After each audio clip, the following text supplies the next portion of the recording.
Yeah, I totally agree. It doesn't make any sense when you have numbers so high that obviously everybody hates these candidates. And you may have even been, your show may have been where I first saw the statistic that what something like 80% of people are voting against one of these candidates, not for them. And that's a real sad time in America, if you ask me, especially when there's so many more choices. And yet, even though 80% of people are voting against those choices, somehow they still find themselves choosing between those two candidates.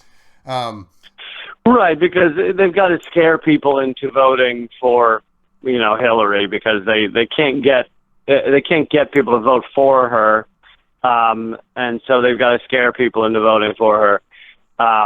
And this has been going on forever. The whole idea of the lesser of two evils, oh, you got to vote for this person or the other one will get elected. That's been going on for generations. Hunter S. Thompson used to talk about it in the '60s, and so it's ridiculous to think we are never going to be in a time where we can actually vote for someone.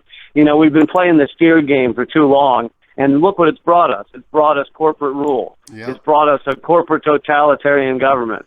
So to keep playing this politics of fear is insane. And even if it means building something longer term, rather than, I don't think Chilstein's going to win the presidency this year, but it means building something longer term than just to sacrifice it every 4 years. So I think it's important to not vote out of fear. And, I've heard some people also making the great point that when you have a quote-unquote,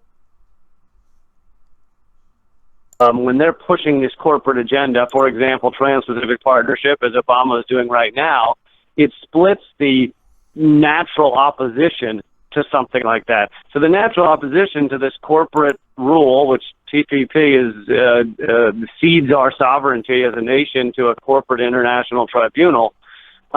Normally, if you had a right-wing president, then most of the Democrats, most Democrats in this country, most left-leaning people in this country would all be furious and against it.